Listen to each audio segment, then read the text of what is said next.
Good morning everybody. आज का हमारा टॉपिक है मैट्रिक्स।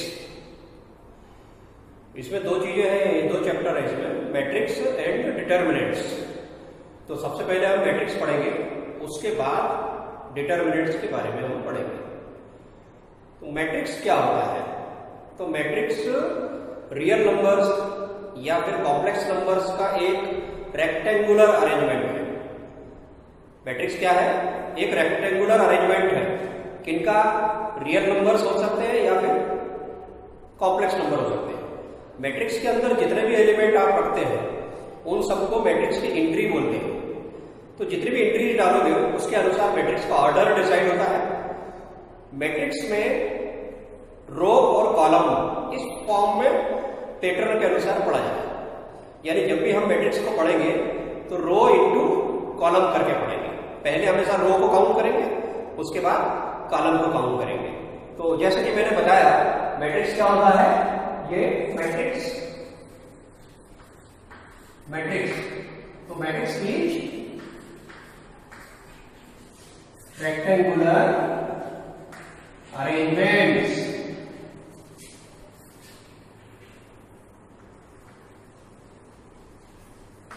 किनका? Of reals are complex numbers. Matrix real number या कॉम्प्लेक्स नंबर का एक रेक्टेंगुलर अरेंजमेंट होता है। अब रेक्टेंगुलर अरेंजमेंट होता है तो उसको लिखते कैसे हैं? तो मैट्रिक्स को लिखने का जो तरीका है वो है ये एक रेक्टेंगल फॉर्म, ये बॉक्स टाइप को बनाएंगे। इसके अंदर जो एंट्रीज आएंगी वो रो और कॉलम में लिखते हैं। कैसे? जिसमें A1, B1, A2, B2। अब ये मैट्रिक्स क्या है? एक रेक्टेंगुलर अरेंजमेंट। इसे हम, इसमें कितनी रोज है तो इसमें देखिए ये रो फर्स्ट और ये रो सेकेंड। कितने कॉलम है? तो कॉलम ऐसे देखना है, column 1 and it is column 2। तो इसमें 2 रोज है और 2 कॉलम्स है। तो ये 2 by 2 का एक मैट्रिक्स हो गया। इसका ऑर्डर कहलाएगा 2 by 2, यानी कि 4 एलिमेंट्स वाला मैट्रिक्स कहलाएगा। और इसे स्क्वायर मैट्रिक्स भी कहते हैं। ऐसे मैट्रिक्स जिसमें नंबर ऑफ रोज और नंबर ऑफ कॉलम्स इक्वल हो उसको स्क्वायर मैट्रिक्स कहते हैं। मैट्रिक्स अन्य प्रकार के भी होते हैं। अदर मैट्रिक्स क्या है? जैसे मान लीजिए A, B, C, P, Q, R, X, Y, Z। अब इसमें देखिए 9 एलिमेंट है, 9 एंट्रीज है। तो 9 एंट्रीज वाला जो मैट्रिक्स है उसमें 3 रोज है और 3 कॉलम्स है। तो 3 रोज और 3 कॉलम होने के कारण इसको मैट्रिक्स ऑफ ऑर्डर 3 कहते हैं। इसको क्या कहते हैं? Matrix of order 3। और उसको इस तरह से लिखा जाता है बाहर। जैसे यहां हमको लिखना है 2 by 2, जबकि उधर लिखना है 9 एलिमेंट है, तो इधर लिखना है 3 by 3, दैट इज 9 एलिमेंट्स। तो कितनी रो है? तो देखिए रो फर्स्ट रो में कौन से नंबर्स है? A, B, C। Second row में P, Q, R। Third row में X, Y, Z। ये 3 रो है। अब कॉलम काउंट करना है तो कॉलम कैसे काउंट करेंगे? कॉलम वर्टिकल काउंट करेंगे। जैसे A, P, X column first, second column P, Q, Y, third column C, R, Z, ये थर्ड। तो ये दोनों मैट्रिक्स जो है वो स्क्वायर मैट्रिक्स है। ये 3 by 3 और ये 2 by 2। लेकिन आप ऐसे मैट्रिक्स ले लीजिए A, B, C, P, Q, R। इस प्रकार का जो मैट्रिक्स लेते हैं तो इसमें कितनी रो है? तो ये है रो 1 और ये है रो 2। ये कौन सी हो गई? ये रो 1 हो गई और ये रो 2 हो गई। कॉलम कितने हो गए? Column first, column second, column third. तो ये कितना कॉलम है? C1, C2 and C3। तो यहां इसको कितने ऑर्डर का मैट्रिक्स कहा जाएगा? तो याद रहे हम सबसे पहले नंबर ऑफ रोज को देखते हैं। तो how many number of rows? 2 rows. Number of column? 3 columns. तो इसका जो ऑर्डर लिखा जाएगा वो लिखा जाएगा 2/3। 6 एलिमेंट 2/3। इसको पहले कॉलम नहीं पढ़ते हैं, हमेशा याद रहे जो पैटर्न है उसमें पहले रो को काउंट करते हैं, बाद में कॉलम को काउंट करते हैं। तो ये रेक्टेंगुलर मैट्रिक्स, क्योंकि इसमें नंबर ऑफ रोज और नंबर ऑफ कॉलम्स अलग अलग है। तो स्क्वायर मैट्रिक्स किसे बोलते हैं? जिसमें number of rows equal to number of columns. Square matrix को आप लिख सकते हैं कि number of rows equal to number of column, then matrix is called square matrix. But if number of rows not equal to number of columns, then matrix is called rectangular matrix. तो ये वाला जो matrix है ये rectangular matrix है, जबकि ये दोनों मैट्रिक्स ऊपर वाले स्क्वायर मैट्रिक्स कहलाएंगे। ठीक है, इसके जितने भी मेंबर्स हैं वो सब मैट्रिक्स की इंक्रीज कहलाएंगे। इनके बारे में हम अभी और आगे रियल नंबर या कॉम्प्लेक्स नंबर लेकर कुछ सवाल करेंगे। ठीक, इसके बाद हमें पढ़ना है टाइप्स ऑफ मैट्रिक्स। तो मैट्रिक्स के जो टाइप्स होते हैं वो अलग अलग समय में अलग अलग प्रकार का उनका नेचर होता है। जैसे टाइप्स ऑफ मैट्रिक्स में फर्स्ट टाइप है रो मैट्रिक्स। नाम से क्लियर है, इसमें रो मैट्रिक्स लिखा हुआ है, इसका मतलब इसमें रो होगी। ठीक है, इसमें रो को काउंट करेंगे। तो ये रो मैट्रिक्स कैसा लिखा है? मान लीजिए लिखा है ABC, तो इसमें कितनी रो है? इसमें 1 रो है। ठीक है, तो ये जो मैट्रिक्स है इसका ऑर्डर क्या है? 1/3।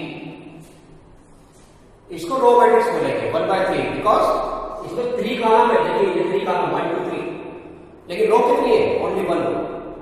तो जिसमें केवल एक रो होती है उसको रो मैट्रिक्स कहते हैं। इसी प्रकार सेकंड क्या है? Column matrix. तो कॉलम मैट्रिक्स में एलिमेंट कैसे लिखेंगे? PQR। ये वर्टिकल में आएगा। अब आप यहां देखिए, यहां पर रो कितनी हो गई? तो अगर रो देखेंगे तो 1 2 3 हॉरिजॉन्टल, लेकिन कॉलम कितने हैं? Vertical only 1। तो यहां पर आएगा 3/1। इसका ऑर्डर 3/1 लिखेंगे। हमेशा पहले रो का नंबर पहले आता है, नंबर ऑफ रो पहले लिखते हैं, नंबर ऑफ कॉलम बाद में लिखते हैं। तो इसको बोलेंगे 3/1। तो इट इज कॉलम मैट्रिक्स। एक कॉलम है कॉलम मैट्रिक्स, सिंगल रो है रो मैट्रिक्स। नेक्स्ट क्या है? Zero matrix. तो ये ऐसा मैट्रिक्स है, जीरो मैट्रिक्स कहलाता है, जिसकी सारी एंट्री जीरो है। जितने भी एंट्री उसके अंदर है सारी एंट्री जीरो होना चाहिए। जैसे मान लीजिए 0 0 0 0 0 0, ये जीरो मैट्रिक्स है। कितने ऑर्डर का? 2/3 का। इसी प्रकार 0 0 0 0, ये भी जीरो मैट्रिक्स है 2/2 ऑर्डर का। और 0 0 0 0 0 0 0 0 0, सारी एंट्री जीरो है। तो ये 3/3 का जीरो मैट्रिक्स है। तो zero matrix of order 3, zero matrix of order 2, zero matrix of order 2/3। ये जिसके सारे एलिमेंट जीरो है वो सिंपल है जीरो मैट्रिक्स, या फिर नल मैट्रिक्स भी इसे कहते हैं। ठीक है, नेक्स्ट है डायगोनल मैट्रिक्स।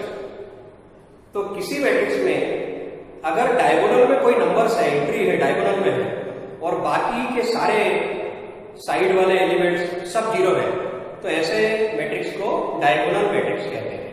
जैसे मान लीजिए ऐसा लिखा हुआ है डायगोनल PQR,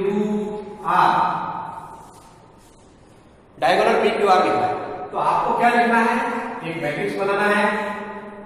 मैट्रिक्स में डायगोनल में लिखना है P, यहां Q, यहां R। ये डायगोनल हो गया। और बाकी जो एंट्रीज हैं वो सारी एंट्री ब्लैंक रहेगी, जीरो करेंगे। कैसे? तो बाकी 0 0, यहां 0, पीछे भी 0, इसके R के पहले भी 0 0। तो डायगोनल में कौन है? PQR। इसको डायगोनल मैट्रिक्स कहते हैं। Next number 5, definition is identity matrix या फिर यूनिट मैट्रिक्स। तो आइडेंटिटी मैट्रिक्स अगर किसी मैट्रिक्स को बोलना है तो उसका डायगोनल नंबर्स 1 होना चाहिए। अभी जो डायगोनल मैट्रिक्स आपने पढ़ा था, उस डायगोनल में जो नंबर्स आएंगे उन डायगोनल में एंट्री हो जाएगी 1 की, सारे एलिमेंट 1 होंगे। तो यदि कोई आइडेंटिटी मैट्रिक्स देखना है तो आइडेंटिटी मैट्रिक्स का स्क्वायर मैट्रिक्स होना जरूरी है। किसी भी स्क्वायर मैट्रिक्स को आइडेंटिटी मैट्रिक्स बोला जाएगा अगर उसके डायगोनल एलिमेंट्स 1 हैं। तो इसमें ऐसा लिख सकते हो आप, a square matrix is identity matrix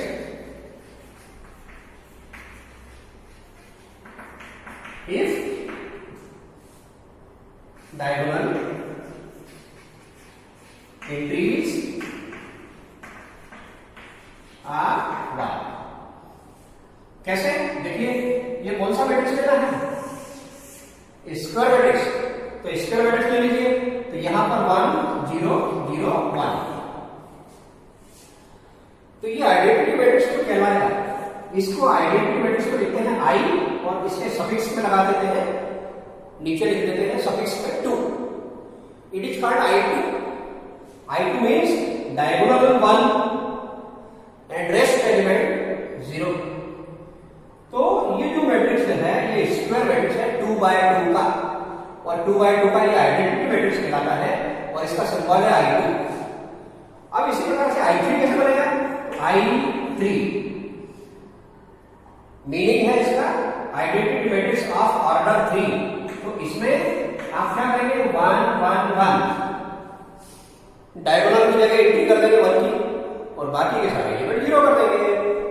simple 0 0 0 0 0 0। तो आइडेंटिटी मैट्रिक्स में 3 ऑर्डर का है, ये भी एक स्क्वायर मैट्रिक्स है, ये भी एक स्क्वायर मैट्रिक्स है। तो आइडेंटिटी मैट्रिक्स का स्क्वायर मैट्रिक्स होना जरूरी है। तो ये आइडेंटिटी मैट्रिक्स 2 by 2 का याद रख लीजिए, इसको I2 के नाम से जानेंगे और इस मैट्रिक्स को I3 के नाम से जानेंगे। ये बहुत इंपॉर्टेंट है। आगे ट्रांसपोज यानी परिवर्तन, ट्रांसपोज ऑफ ए मैट्रिक्स। तो ट्रांसपोज ऑफ ए मैट्रिक्स में क्या होता है, किसी भी मैट्रिक्स में यदि रोज को कॉलम में कन्वर्ट कर दिया जाए और कॉलम को रोज में कन्वर्ट कर दिया जाए, in other words rows and columns are interchanged. अगर हम रो और कॉलम को आपस में बदल देते हैं तो जो नया मैट्रिक्स तैयार होकर आता है उसको ट्रांसपोज ऑफ मैट्रिक्स बोलते हैं। तो क्या कहते हैं, रोज एंड कॉलम्स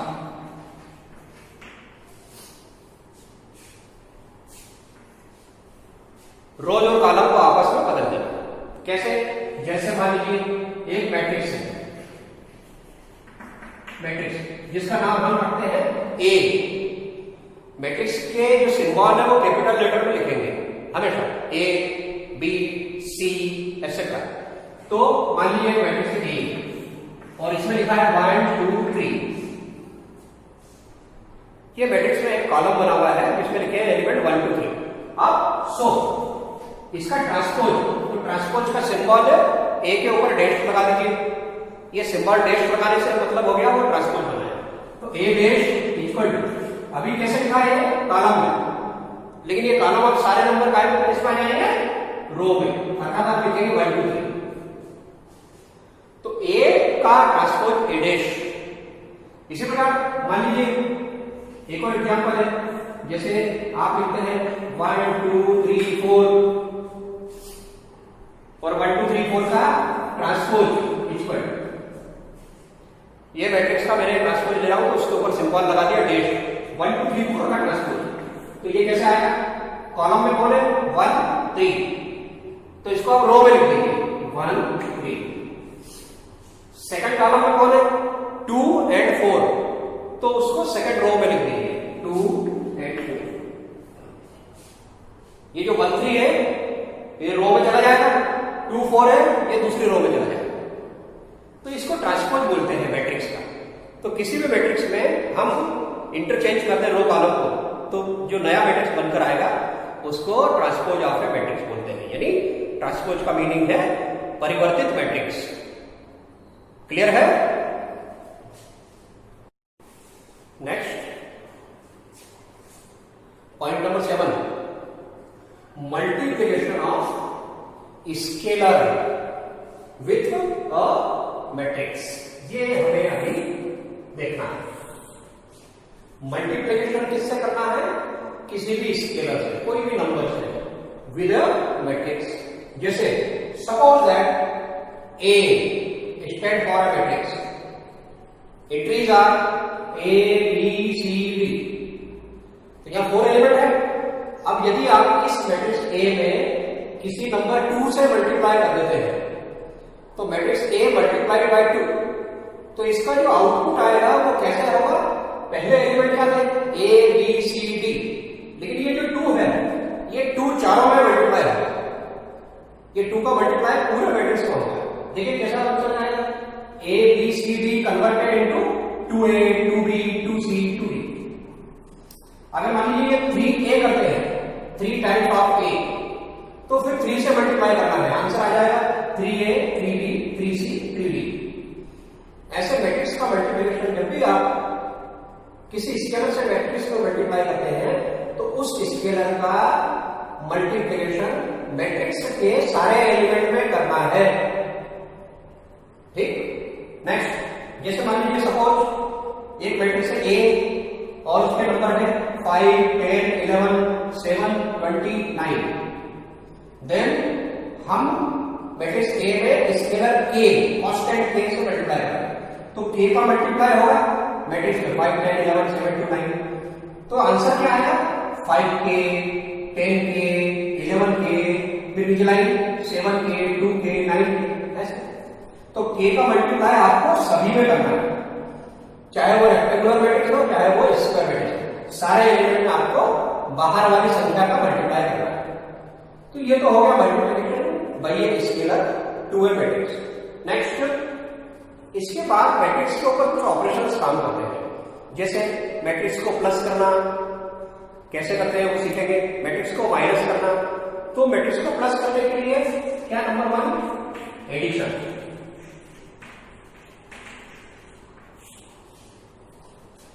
तो मैट्रिक्स में एडिशन जब करते हैं तो आप ये ध्यान रहे कि जिन मैट्रिक्स को आपको ऐड करना है उनका ऑर्डर सेम हो। तो एडिशन में क्या है? Order of matrix same order का मैट्रिक्स होगा तो ही मैट्रिक्स को हम ऐड कर पाएंगे, सारे एलिमेंट को ऐड करेंगे। अब नियम क्या है? रूल ये है कि कॉरस्पॉन्डिंग एलिमेंट्स को आपको प्लस कर देना है। कॉरस्पॉन्डिंग एलिमेंट्स ऐड करना। सिंपल, इसे ध्यान रखना है कि जो कॉरस्पॉन्डिंग एलिमेंट है उनको हम प्लस कर देते हैं। कैसे? सपोज दैट 2 मैट्रिक्स, एक मैट्रिक्स है ए बी सी, नीचे है P Q R. Another matrix है बी इक्वल टू मान लीजिए X Y Z L M N. जब इन दोनों मैट्रिक्स को हम प्लस करेंगे तो प्लस करने के बाद इसका जो आंसर आएगा वो देखिए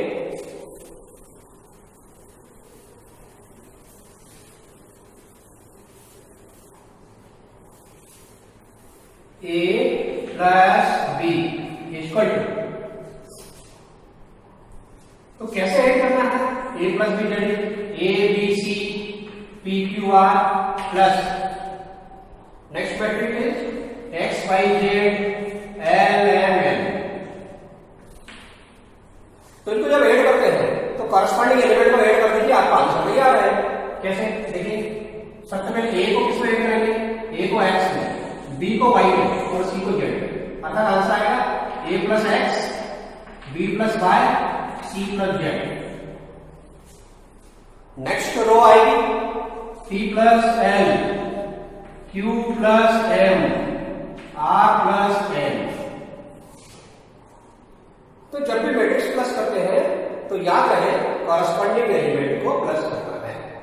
इसी प्रकार सेकेंड सब्ट्रैक्शन,